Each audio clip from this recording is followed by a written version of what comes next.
അഗ്നിപരീക്ഷയുടെ മൂന്നാമത്തെ episode start ചെയ്തത് തന്നെ ജഡ്ജസിൻ്റെ ഒരു ചെറിയൊരു ഹിൻഡ് നമ്മൾ കണ്ടുകൊണ്ടാണ് എലിമിനേഷനെ പറ്റി. പക്ഷേ അവരത് അപ്പം ഒന്ന് എന്താ പറയുക, കുറച്ച് സ്ലിപ്പറി ആയിട്ട് ഉണ്ടാവില്ലേ അങ്ങനെ പറഞ്ഞു. പിന്നെ നമ്മുടെ ലാലേട്ടൻ വന്നു, ടാസ്ക് ബുക്കും കൊണ്ട് വന്നു. ടാസ്ക് ഓഫ് റിയാലിറ്റി എന്നാണ് ഈ എപ്പിസോഡിൻ്റെ ഒരു ടൈറ്റിൽ കൊടുത്തിരിക്കുന്നത്. ആക്ച്വലി യഥാർത്ഥമായിട്ടുള്ള ടാസ്കുകളും പിന്നെ എലിമിനേഷനും ഈ ഒരു റൗണ്ടിൽ വന്നിട്ടുണ്ടായിരുന്നു. 4 ടീമായിട്ട് തിരിച്ചു, 4 ക്യാപ്റ്റൻസിനെ എടുത്തു. അതേപോലെ തന്നെ അവർക്ക് 4 ടീമിനും ഓരോ ഗെയിം കൊടുത്തു. ഒരു കോമൺ ടാസ്ക്കാണ്, 4 ടീമിനും ഒരേ ടാസ്ക് തന്നെയാണ്, ഒരേ സ്ട്രാറ്റജിയാണ്, ഒരേ ലോ ആണ്. പക്ഷേ ഇവരുടെ സ്ട്രാറ്റജി വ്യത്യാസപ്പെടുത്തി ഇവർക്കിതിൽ വിൻ ചെയ്യേണ്ട രീതി അങ്ങനെ, അത് ലക്കും അവരുടെ സ്ട്രാറ്റജിയും അനുസരിച്ചിട്ടിരിക്കും. അങ്ങനെ ഇവർ 4 ടീമും കളിച്ചു. 4 ടീമിലും ഓരോരുത്തർക്കും എന്താ പറയുക, ആപ്റ്റായിട്ടുള്ള പോയിന്റ് കിട്ടിയിട്ടുണ്ട്, സ്ട്രാറ്റജി വർക്കായിട്ടുണ്ട്, ടെക്നിക്കൽ ഇഷ്യൂ വന്നിട്ടുണ്ട്. അങ്ങനെ ടീം സി ആണ് ഏറ്റവും ലോവസ്റ്റ് പോയിന്റ് നേടുന്നത്. ടീം ഡി, ലോലിറ്റ ക്യാപ്റ്റനായിട്ടുള്ള ടീമാണ് ഏറ്റവും ഹയസ്റ്റ് പോയിന്റ് നേടുന്നത്. അതിനിടയ്ക്ക് പൂജയുടെ ഒരു ഷോ ഉണ്ട്, ഒരു എന്താ പറയുക, ഇച്ചിരി ഓവറാണ് ആ കുട്ടി, അത് ആൾക്കാർക്ക് ഇഷ്ടപ്പെടാത്ത രീതിയിൽ ഓവറാണ്. അങ്ങനെ ഏറ്റവും ലാസ്റ്റ് ഫെയിലായിട്ടുള്ള ടീമിനെ ഇവർ എലിമിനേഷൻ റൗണ്ടിലേക്ക് കൊണ്ടുവരാണ്. അങ്ങനെ നോമിനേറ്റ് ചെയ്ത് വേറെ അഫിയ എന്ന് പറയുന്ന ഒരു കുട്ടിയും കൂടെ വരുന്നുണ്ട്.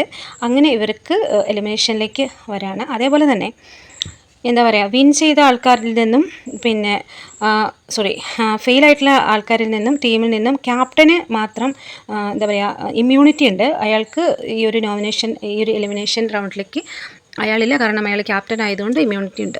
അങ്ങനെ അയാളുടെ സൈഡിലേക്ക് ആകാണ്. അയാളാണ് ഈ ഒരു ടീം തോൽക്കാനെന്നാണ് മറ്റുള്ള ടീം മെമ്പേഴ്സ് പറയുന്നത് കേട്ടോ.